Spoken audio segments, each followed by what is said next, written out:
You're listening to Forge Theater Labs. Where does that idea come from? A podcast devoted to exploring theater history. Is anything that original? Concepts and storytelling. Isn't that just an assumption? And the creation of theater from behind the scenes. How do they even do that? This is Forge Theater Labs. History, innovation, perspective. Welcome, everyone. I'm Josh from Forge Theater Labs, and I am so excited today to have Leland Faulkner on the podcast. Leland Faulkner is a director, performer, and creator with over 3 decades of experience in film, television, and theater. A member of the Stage Directors and Choreographers Society, he served as the artistic director of Celebration Barn Theater for 4 years and holds a degree in motion picture studies from the Brooks Institute in Santa Barbara. His work has earned numerous awards across disciplines, including 2 Kennedy Center accolades for directing and technology. Leland began his career apprenticing with the legendary Tony Montanaro, eventually touring internationally as his partner.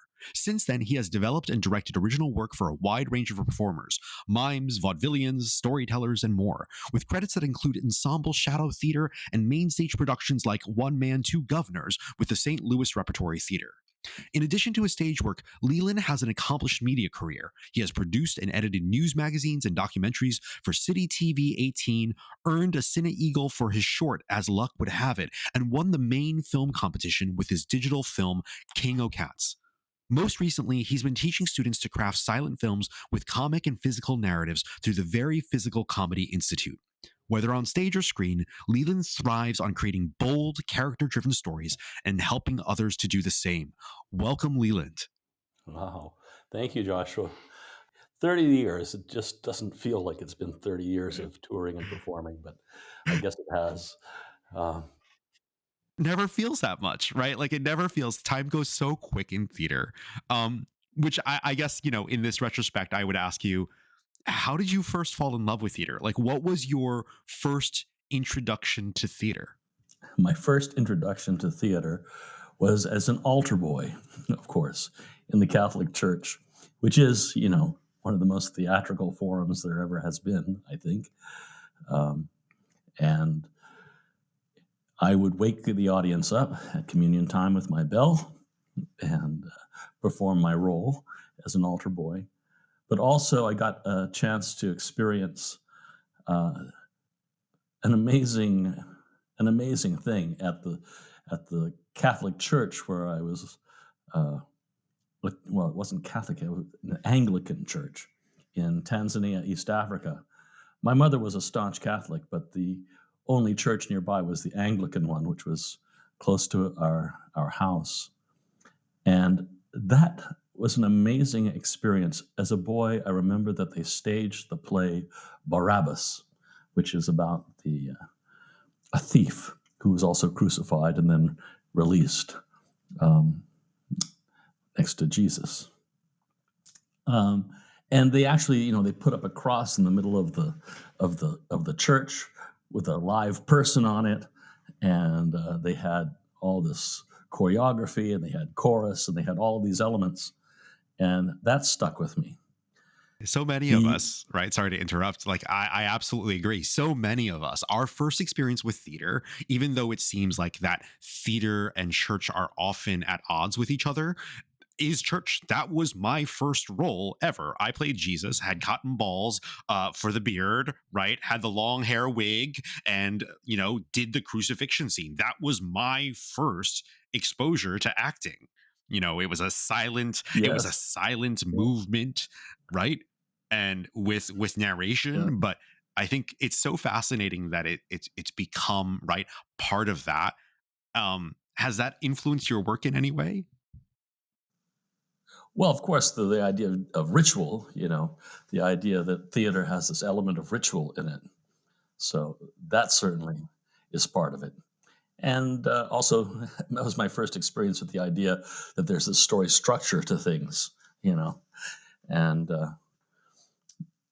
I don't know if it's because of the religious element as much as it is the emotional element, the way you feel when you see things or you experience things or you do things in front of a group of people. I was going to say that the other amazing thing about this church was St. Peter's Church in Dar es Salaam, Tanzania. It was a very modern church with sort of an open fretwork because it was the tropics. And so it was all built with concrete open fretwork. Amazing, modern 60s architecture with modern art of, Joseph and Mary and Jesus and the whole thing, but done in a very abstract manner. There's a huge mural on the outside of the church. Very, very much of its time, and very forward thinking. What they did is they took all of the excavation areas. There was a huge pit, and that they had used for all the construction materials, and they used that space after it was excavated to build a little theater. And the little theater was occupied by mostly expats, and they would put on American musicals like Annie, Get Of Your course. Gun, and that sort of thing. And so I got to experience all of that. Plus, my mother loved taking me to those things. She loved to dress up and go to costume parties and all that sort of thing. And I think she certainly encouraged me as an actor when I wanted to be a performing artist. She encouraged it. My father, not so much. My father was a very practical kind of guy in many ways. Very wise, but very practical. He said, perhaps, maybe you should learn to be an auto mechanic. Well, that didn't appeal to me at all, but now it appeals to me. I mean, I wish I knew more about being an auto mechanic now. They make some Of good course. money. I mean, I think it's so fascinating that, so many theater artists, right, when they start out, they have family that's, either supportive or, concerned that they perhaps should have a little bit more of a practical bent. I went through something similar as well. With that sort of basis in like sort of like getting exposed to sort of the ritualized sense of performance within church. Has that influenced your work? You do mime, you do magic, you do storytelling in film. How does that sense of ritual invade your work? Well, I think there is, even in comedy, there's a sense of the spiritual. I wouldn't necessarily call it religious, but there's an awareness that there is an other. Either it's the eye of the audience or it's the character that you're portraying or something. There's this otherness to it all. And it's a spiritual thing to identify with the imaginary, to embrace a dream and embody it. That's a spiritual experience. It doesn't happen without that spiritual element. You can't just be physical. You can't just be mental about it. There has to be emotion involved. There has to be aesthetic involved. There has to be that spiritual element to make it all sort of a gel. Absolutely. I think you came up during this time where theater was incredibly experimental, and I think there is that sort of spirit of innovation, right, that I think sometimes I miss from, right, the sort of daily grind of sort of producing theater, making theater. Can you talk a little bit about that? Like, were there specific artists or movements that you perhaps connected to in particular that sort of spoke to that sort of spiritual or ritual element? Absolutely. My mother signed me up for a local class in mime when I was in high school. I think I was a junior. And I started taking courses in essentially basic pantomime technique. And I loved it. I loved the fact that there was this very practical thing that you could do with just your body. You didn't need anything else. You didn't need props. You didn't need language. You didn't need anything. You just had action and an idea. And I was so excited about it that I told my teachers, who at that time, they were students of a mime teacher named Sam Avital, who was out in Boulder, Colorado at the time. I said, I want to study a little bit deeper. I want to do this seriously. I'm going to go study with Sam Avital, your teacher. They said, oh, no. The person you should study with is this guy, Tony Montanaro. So I found out more about him, got an address. I wrote to him. He sent me this little tiny paper flyer. He was running a beginning mime workshop that summer. And so my parents, I was 17, I was still in high school, hadn't graduated yet. That was going to happen the next year. And so I guess I was 16. So they drove me up to Maine and dropped me off at Celebration Barn.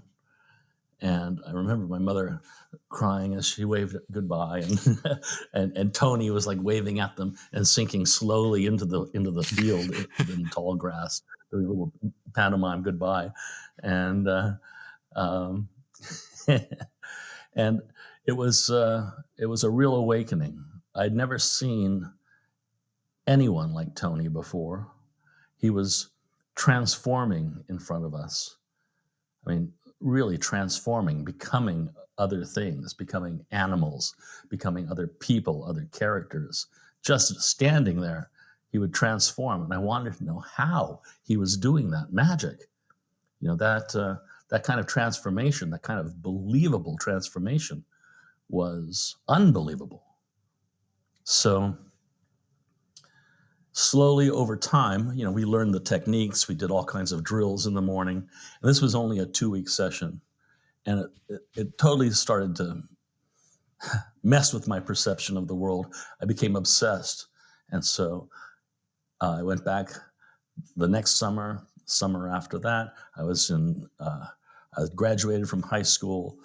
I went to the University of Missouri in Kansas City. And there, of course, we were doing, you know, Shakespeare and all the sort of traditional things. And we got to meet some working actors like Harold Gould, who was an actor's actor.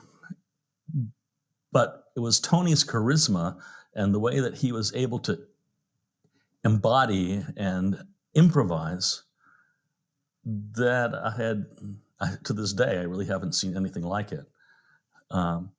He could take your work, perform it for you, and do it better than you.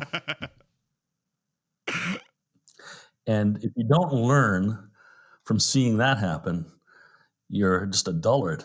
You know, you say, oh my God, why didn't I see that? Why didn't I know that? Why didn't I understand the depth of this? His mind was so facile and so on fire all the time. You know, what he did fully consumed him, and he fully committed to it. And he was very fearless that way. And that word fear, I think, is the one thing that holds a lot of artists back. They have all kinds of fear, and the fear manifests itself in baggage and, you know, trepidation and all kinds of other facets that sort of trip you up on your journey as an actor or a performer. And his fearlessness and his technique and his commitment to things was 100%. He never was really holding back. He was always there 100%. And so I remember the first night, every Saturday, he would have performances at the barn. At that time, he was the only person who taught there. It was just his playground. And on Saturdays, sometimes he'd show films like The Red Shoes, and, you know, the public would come from South Paris and Norway, the surrounding areas. And sometimes they would, you know, they'd bring potluck instead of paying, you know, the $1.50 to see the movie. And they would all come into the barn and they'd watch the student work. And I remember one night he asked me to stand up because we'd been working on improv technique. It took him a long time. This was in advanced workshops about 4 years into my experience working with Tony. And we'd been begging him to teach us improvisation techniques. And he kept putting it off and putting it off. And then finally, midsummer, he started teaching. This was a workshop, by the way, unlike any other workshop I've ever taken. This was a 9-month Oh my workshop goodness. where people stayed at the barn, lived at the barn, ate together at the barn, worked on material for 9 months, just eating and breathing mime and what we call today devising, right? We call it graphic work. Um, and well, graphics are different than devising. I'll explain that in a minute. But we had this Saturday night show, and he said, "We're going to do some improvisation. I'd like Leland to come up and help me out here." So my heart was going boom, boom, but I tried to be very calm, of course, on the exterior. And it was a completely cold improvisation. It's not like improv games that you see doing on theater sports or something like that. There was no,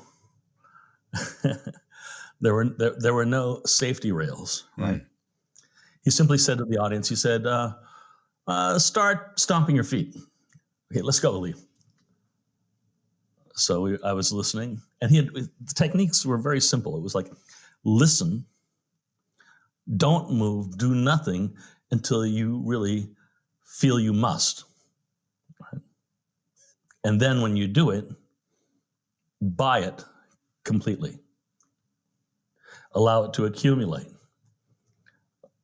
And listen to it.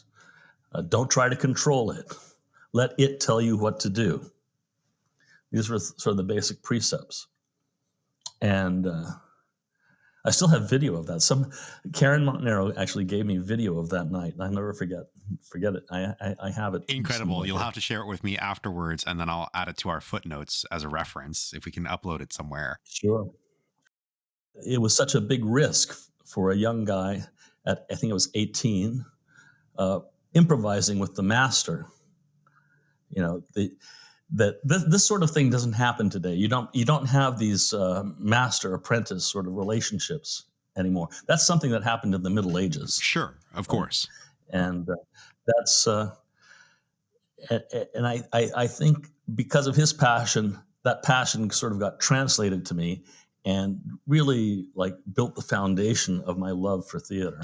I think that's absolutely true. I mean, I think back, there's always, all of us have that one person. And I think I was thinking about what you were saying about breaking past fear, that there was that one moment or that one instructor that helped us unlock that for us.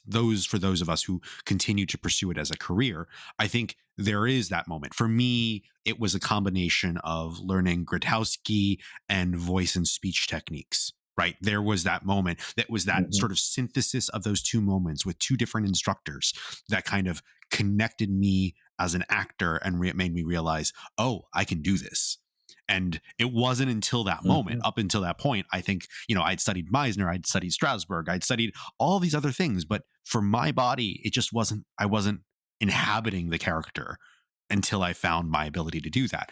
And so I think it's interesting that each of us have that moment that sort of like, is that instructor or is that person, whether they be a master or a guru, or maybe even just a friend who introduces us to a class. And so that opens up that door. And I think that is a really great way when we come back to talk about what I want to sort of talk about next, which is innovation. How do we build that spirit again? Everyone, we've been talking to Leland Faulkner. We'll be right back with more on Forge Theater Labs.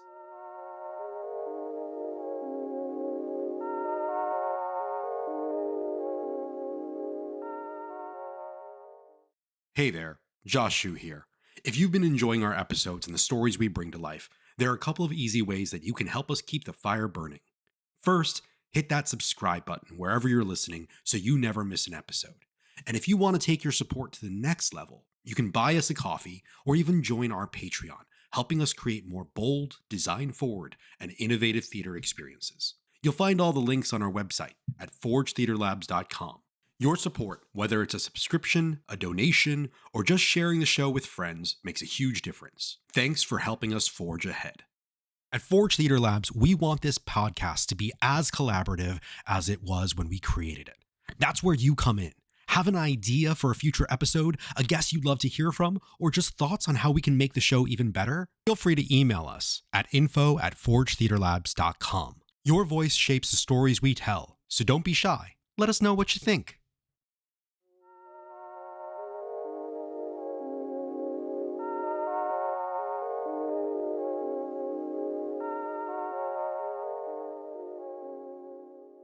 We've been talking to Leland Faulkner on Forge Theater Labs. I'm Josh, your host. And so Leland and I were just talking sort of a little bit about this idea of mentorship and innovation. And so I think, before we talk about sort of what a good mentorship might look like, I want to sort of kick it back to this idea of innovation. Like, what does innovation mean to you in the context of theater, right? Like, what does it mean to innovate within the form, as so many of these previous masters did, right? Like Tony Montanaro, they really sort of push the edges, push the lines so that we could sort of keep on building the form of theater. And so to you, what does that mean? I don't know if innovation is the right word for me, but things become innovative maybe after the fact. Um, for me, everything begins with a dream, right? A sort of vision of something, and whatever I can do to make that vision come to life, I'll try or make it manifest some way. And I don't always hit the mark. I don't always, I aim for the sun. I don't always hit the sun, but something usually occurs because of that attempt or that effort. Ian Anderson of Jethro Tull, he said, if you have to meet the muse halfway. You can't expect the muse just to pop into your lap. Yeah. Right. You have to meet it halfway. You have to make that effort. And another way of looking at it is that if you don't make that effort, the universe doesn't rise up to support you. But if you do make the effort to try something or risk something that makes your vision come to life, somehow, somewhere, the energy, the universe, the people you're working with, your community, something will rise up to help you achieve your vision. And for example, at the time, it was not very common at all to be using video projections of any kind. Video projection was very cumbersome and very expensive. And I had a chance to do it because my friend David Leong, who ran the VCU theater department for a long time in Richmond, he approached me with an idea of doing Shadowplay, a completely devised play that was based on just Shadowplay, because he knew that I had a lot of knowledge about Shadowplay and shadow theater.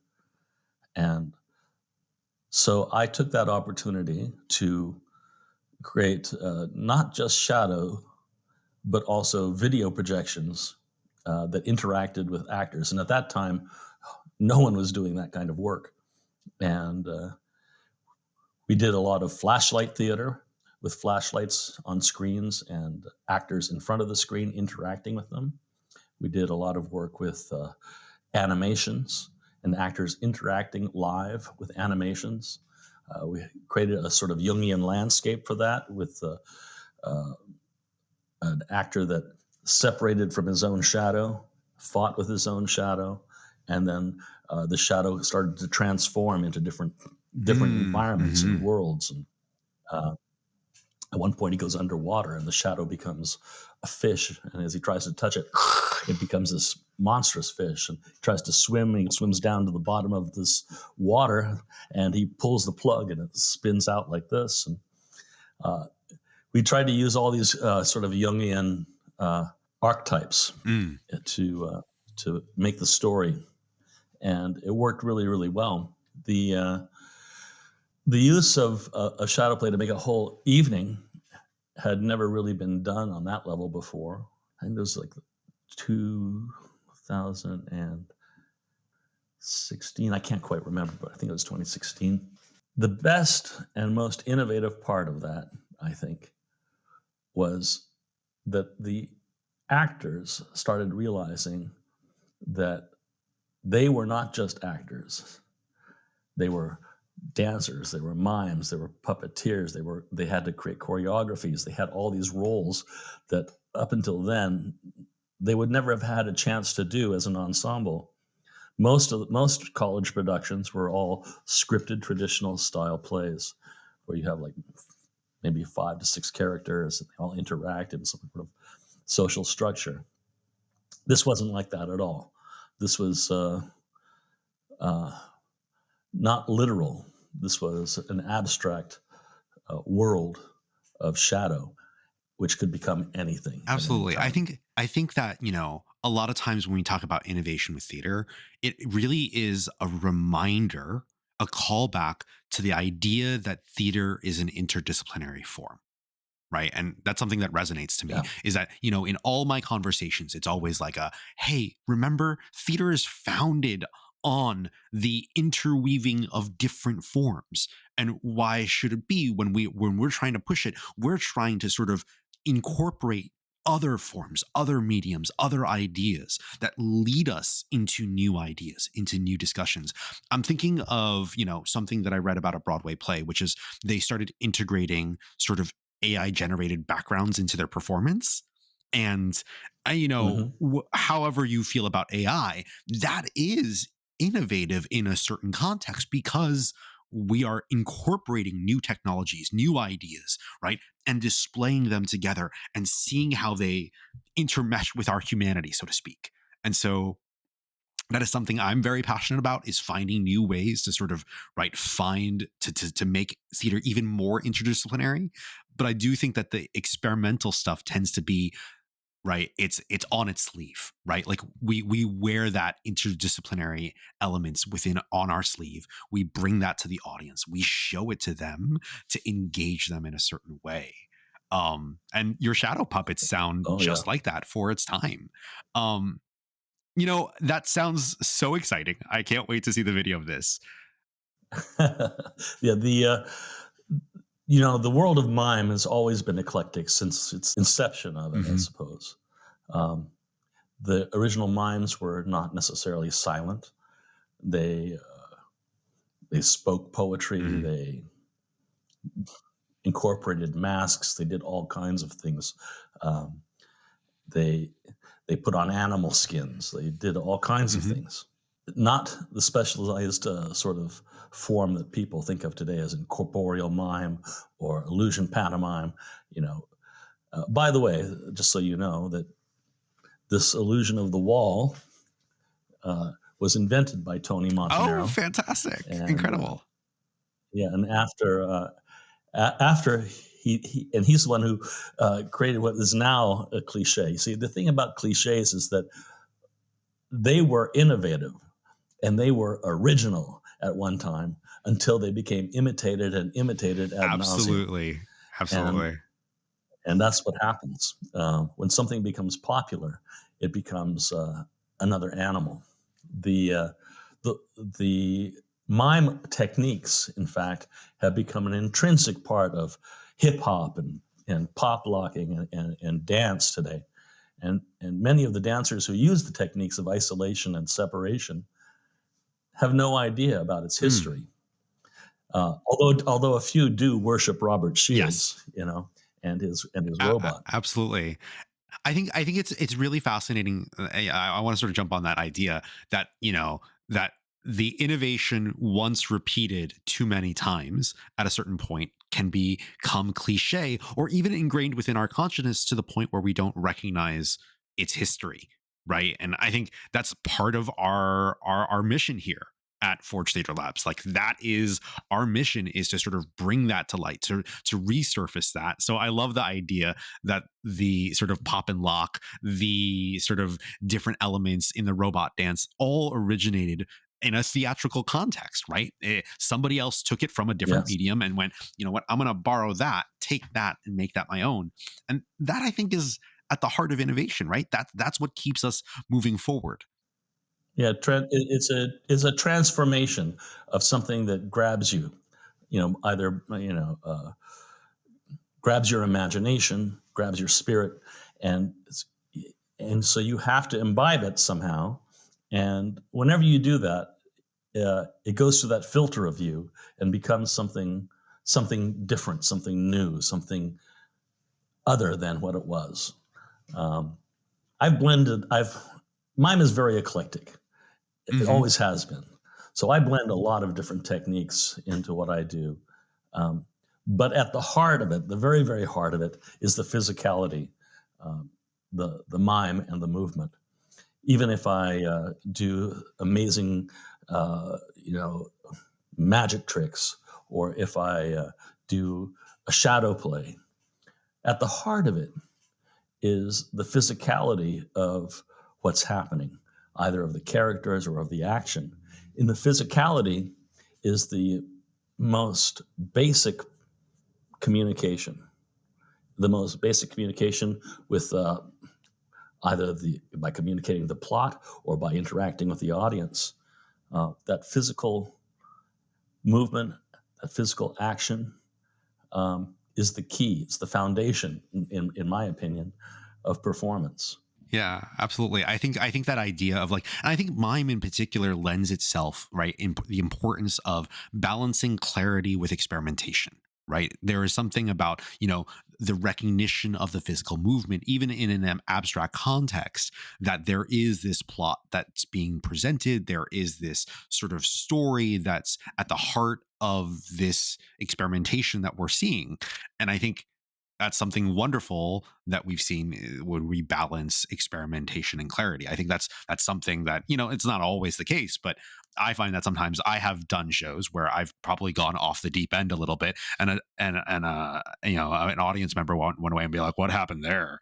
But you don't really hear that when it comes to mime too often. You hear, "That was incredible, the physicality, the experimentation, but I got the story," right? I think that is something unique to it. You were about to say. Yeah, well, Keith Johnstone came to my mind. Mm.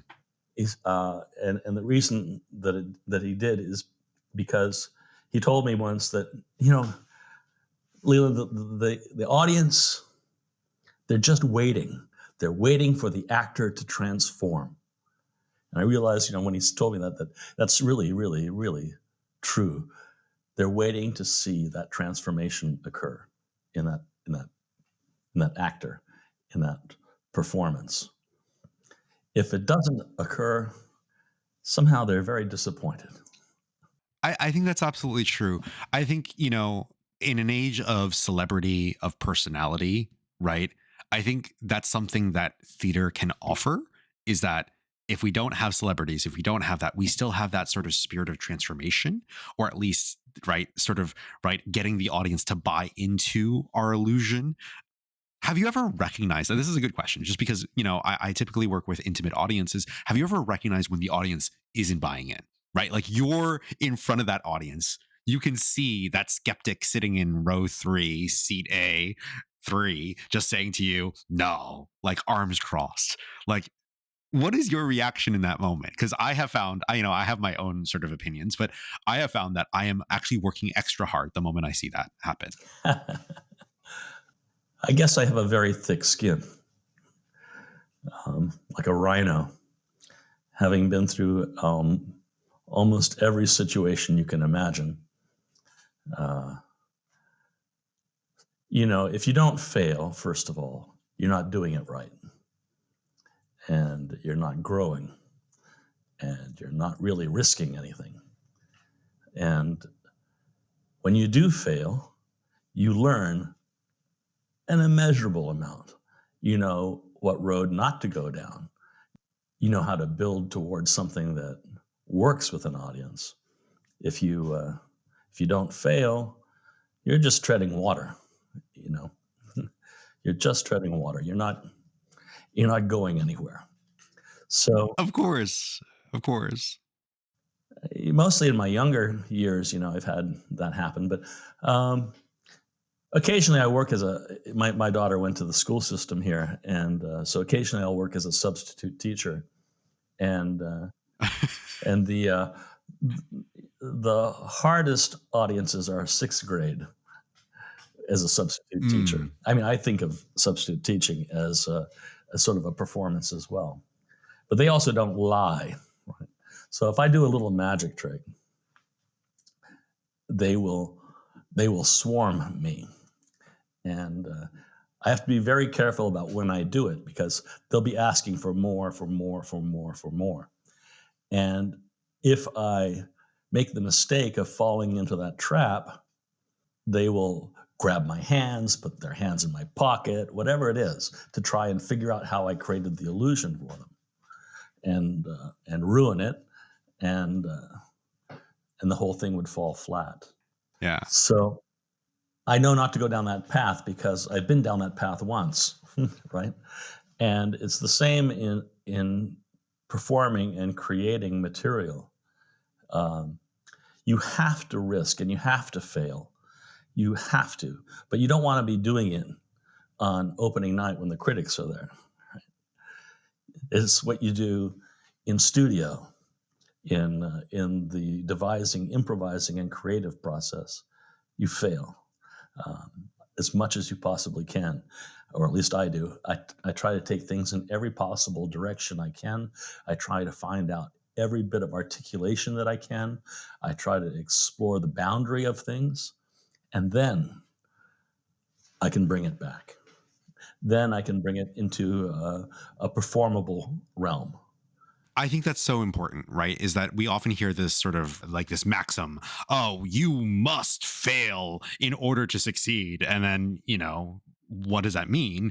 It doesn't mean in performance, right? We never want to fail in performance. We want to fail in the rehearsal room. We want to make bad choices. We want to make strange choices. We want to figure out that stuff in the rehearsal room. And so that rehearsal hall, that experimentation, that spirit needs to be there before we get to go on and put on our Broadway shoes, right? I think that is a really great point. And I think the parallel between teaching and performance is absolutely true. I have been a teacher for over 20 years, and I can say that is very much, right, a performance at all times, right? Yeah. Even if you're teaching performance, it is a performance in itself. Absolutely. And sort of understanding, okay, what techniques worked, what techniques didn't work when conveying students, and that students are different, audiences are different every single time you go through. I think those are all wonderful points. Yeah, and here's something I want to say about teaching too, is that pedagogy can be a trap. Rubrics can be a trap. These need to be sort of flexible structures. Perfect example, I just finished a residency at a high school in Boston on filmmaking. And I worked with the media department there, and I taught filmmaking techniques like lighting and camera movement to that class. And then they cast drama students, and they wrote their own scripts. Okay, this is where experience comes into play. The scripts that they gave me were horror films where people die in horrible ways, stabbed to death, or beaten to death, or something like that. Well, that kind of thing isn't going to fly with the administration at a high school who doesn't want to promote violence in their school. So what do you do? First of all, I took the scripts and I rewrote the scripts, but I kept the essence of it and took out all the death. Understandably. And the first script was, this kid is in a locker room, and some guy comes into the locker room, and I asked, where's the script? Well, it was like really 3 paragraphs. And they said, kid's in a locker room, guy comes to the locker room, attacks him, stabs him, and he dies. He just dies? He's like bleeding out on the floor. Yeah. Okay. Well, why? Oh, well, they hadn't thought about that. Is it someone who's jealous? Is it, and they were going, well, I don't know. Is it supernatural? They go, that's it. It's supernatural. It was supernatural. Oh, okay. So now I had something to hang my hat on, right, from their idea. So I went back and I rewrote that. And the other script was written by the drama students. And it too was a horror script. And that script was kids sneak into the high school after hours and they hold a seance. And one of them gets possessed and kills one of the other students. Of course. And so, of course, So I got rid of the death in that scenario too, and I decided that the best thing to do was to take the two scripts, blend them into a single script where the locker room becomes like an intrinsic scene in the middle of so it has high action in the middle, which is the culmination of this kid getting possessed. And so we shot everything. We shot the kids sneaking into the school, and I had them hold up like they came into a blacked out auditorium, and they all had their phone lights on. And so we actually used the phone lights to illuminate each of the actors. A little additional light as well, but I thought it was really beautiful cinematography once it was done. And I was teaching the kids how to do cinematography, how to do camera work, how to move a camera, how to create angles, all of those elements. And the final product of it was pretty astounding. We were able to have drone shots of the high school because one of the students had a drone. And so it looked really, really nice. Visually, it was really, really nice. And it all came together. And one of the things that I wanted to do was to create sort of an outreach into the community as a teacher, and have the student work be seen by other students, have it be seen by the parents, etc. And so I proposed a film festival. And then they told me, oh, well, the art department, they're having like a gallery showing, and they're combining it with the music students, and they're going to have this performance in the auditorium. And I said, well, we need a film festival.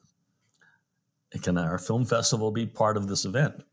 And so it happened like that. The students got validated for their work, and were blown away by how good they looked and how well they came off and how the story came together.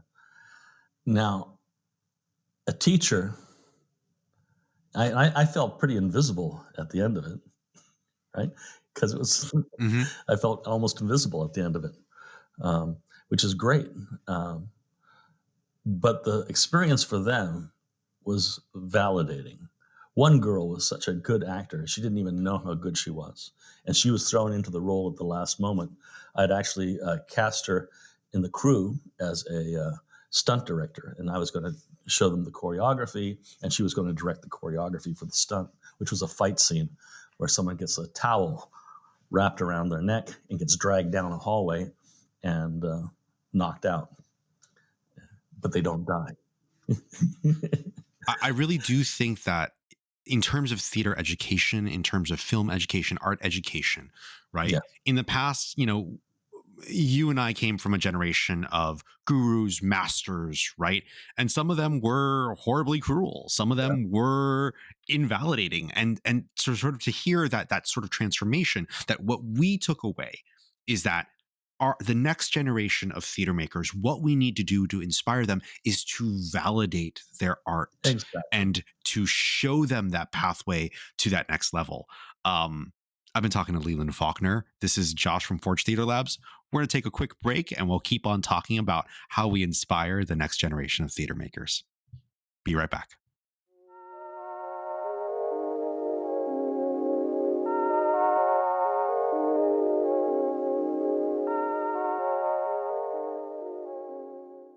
Want to get your brand in front of a passionate, creative, and engaged audience? Forge Theater Labs is looking for partners to sponsor this podcast and join us in bringing bold, innovative theater to life. If you'd like to place an ad right here, reach out to us at marketing@forgetheaterlabs.com.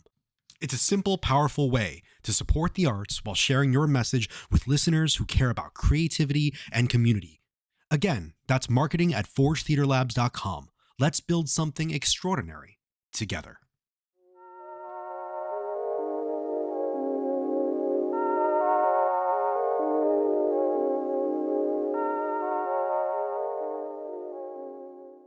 Welcome back, everyone. I've been talking to Leland Faulkner about experimentation, about mentorship within theater making. And so to sort of pick up where we left off, you've taught and mentored a wide range of students. What do you hope the next generation of theater makers, theater instructors, theater students right, heads. So like, where do you imagine them going? Well, I'm pretty sure 90% of them will probably head, if they want to be professionals, into some sort of media world, because that seems to be the wave.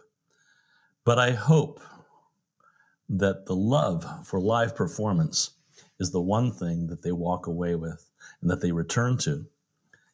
Nothing validates the process more than a live audience. It's a living, breathing organism that for some reason chooses to dream with you. And what other art form can do that in real time? Film can't do that. Video can't do that. Painting doesn't do that. Poetry, if it's being spoken, can do that. But live performance does that. It's a living art form. And the audience is part of that art form. It's a living part of it. Go ahead. Absolutely. I absolutely agree with you. I think that's sort of the reminder always when we think about innovating theater is how we engage with our audience. What are the ways that we're connecting with our audience? Because that is the thing that makes us special. We draw from film, we draw from dance, we draw from all these different mediums. But the one thing that makes theater especially powerful is that sort of connection with the audience, whether we're asking them to suspend their belief for 2.5 hours or whether it is to directly engage with us in that performance, for in terms of improvisation or anything like that. I think, doing that. So my question to you would be then, how would you innovate our relationships with the audience? What are ways that you think, or perhaps call back to bring back sort of certain relationships with the audience? Well, I think what I call graphic figuration is a sort of lost art form. When I first came to Maine to study with Tony Montanaro, there was this ensemble he had of very, very physical mime actors. They performed at places like the Open Eye in New York, and they got a Beatles Foundation grant to do a version of Rocky Raccoon, all using physicality. And they used their bodies to become everything in a scene. Everything from kids sitting around a campfire, their feet would become the fire, to a rainstorm, to everything. And it wasn't linear, and it wasn't abstract. It was impressionist. And this sort of impressionistic approach to creating physical theater is something that you don't see at all anymore. On rare occasions, I've seen some dance groups kind of approach it, but it's not something that's done as a general theatrical form at all. And I think that it's due for a huge comeback. And I agree. I am excited to see it come back. yeah, when I teach workshops in mime and movement, that's one of the things I love to focus on is graphic figurations, where the actors become everything in a scene, or as an ensemble, they become everything. So all the inanimate objects, all the atmospheres, they become it all. Incredible. I'm just imagining, instead of having a scenic designer, you have a graphic figuration designer, Yes. right? You have somebody who's in the room as a designer building that collaborative process, not just the director, not just the actors, but to have someone within that role that embodies, obviously we call them movement coaches, but to someone who isn't just a movement coach or someone helping physicality, but actually designing that physicality, Yeah. I think is incredible, beyond just choreography or anything like that, but that it actually becomes part of that scenery. That is setting my brain on fire. So I'm going to take a moment to breathe because I could just imagine that within the context of a production room. In terms of mentorship, right? Yeah. Obviously we don't have this sort of master relationship, but we do have sort of more apprenticeships that are available now across the country as a result. And obviously sort of validating these students, which we mentioned before, is a central part. what are the different ways that you sort of imagine that we can sort of better mentor the next generation of theater makers? Well, I learned a lot about teaching from my mentors and the artists who taught me. You know, people like Tony, Barry Rolfe, who was the protege of Jacques Lecoq himself, and all the different artists that I've worked with, who really had an effect on their students, did this one thing that here, let me explain it this way: a teacher who is in that position of being a mentor or a guide or a master can make or break an artist. They can destroy that person's will to continue in the art form, or they can light a fire in them. And I've seen both happen. I know a girl who was told by her acting teacher in college that she should just quit because she was too fat. And so she never approached it again, even though she loved it. She became a business manager for theater companies and was incredibly funny and incredibly good, but never would walk on stage. And I know that without the guidance of someone like Tony, I never would have been willing to take the risks to make things happen in my life theatrically that I have. You know, for myself, for my one-man shows, I create multiple one-man shows, and I never would have had that ability to dream that way and to manifest those shows without him saying, "Good, go that direction. That's your voice. Do it. That's your personal style. Do it. Embrace your personal style." I had a passion for magic. And when I was a young boy, I met a great magician. His name was John Calvert. And I've been able to incorporate magic from that inspiration that I got from watching his performance into my shows. And I love those little elements because they surprise and engage an audience. They are not necessarily the be-all and end-all of my performance, but they're the effects create those little moments of wonder and mystery that hold an audience in the story or in the performance, and they're like glue.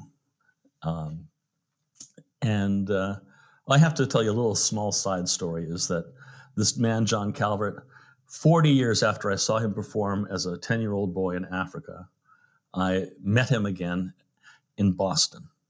The man was in his 90s, and he came out on stage and performed, and he was magnificent. He was amazing. He was charismatic. He had an incredible theatrical voice. He actually was a Hollywood movie actor, a B-movie actor in the 50s. He had a series of spy films that came out when they used to have two-reelers. Mm-hmm. And he took me under his wing in my 30s and taught me his favorite illusion, which was sawing off a head as a mad doctor with an illusion that he had built. And I performed that with him in Las Vegas a couple of times. And then I performed it in my show, Dark Tales, that I toured with this ensemble for a while. And it was always an incredible success. But the most successful moment for me with that was when I was able to perform it at a huge magic conference in New York City for his 100th birthday. He was 100 years old, and I was able to reconstruct it the way that he performed it, and I made it even better, I'm proud to say. And that was probably one of the biggest examples of coming full circle with a mentor, with a master, and one of the most satisfying things I've ever done in my life. And a good mentor can do that. They can elevate the mentee they can make them larger than life. They can make them larger than themselves. And they can teach them how to be that way. You know, that was one of the things that Barry Rolfe taught me, is that when we're on stage, we are larger than life. We have to be aware of that. When you work with neutral mask, for example, you become suddenly aware of how important the physical presence is on stage. And the same is true of teaching. Yeah. I love that point, which is, as much as we need to be alive on stage, we need to be on point, recognizing our effects on our mentees, and also inspiring them to be the next generation of mentors, right? That's how we continue the innovation, continue building upon that. We're almost at the end of our time today. So I just want to ask you, what's next for you this fall? Well, I'm in the throes of developing, still creating, and evolving things organically for my one-man show, Dreamcatcher, which is one of the most important pieces in my repertoire. I rely on my Native American heritage, so I've gone into my Chippewa heritage and worked with other story keepers around the country. And I've created a performance of traditional Native American stories. And I'm incorporating lighting and projection, but also just straight storytelling. So this thing can scale from performing without any props at all, just storytelling, to doing a full-scale performance with rear projection. And I have a large 8-foot Dreamcatcher on stage. And so I can do it with production, without production. It's going to be it is a totally flexible performance that can adapt to almost any situation. And where can our audience check this out? Where can they see this eventually? Do you know yet? I don't know yet. I have a representation, which is, they're taking it around to all the showcases around the country, Northwest and all of those national showcases. And of course, I'm also I perform a lot in public schools in Massachusetts and Connecticut and Virginia and Florida and all over. So I have a version of it which is very low tech that I take to the schools, and I find that incredibly enjoyable. Most kids haven't experienced story theater, and I find that very satisfying. And I think that's also inspiring them to see that, theater has some magic still. Theater is a magical art form. And I hope maybe, some kids are inspired enough to take a shot at trying their hand at creating something theatrical. So. And on that note, I think that's a wonderful place to end. Leland, you'll have to share with us when we can catch this. We'll make sure to put it on our website and our socials. Please check out the show notes. We'll include all the links that we just talked about. Thank you so much, Leland. Thank you, Joshua. I had a great time.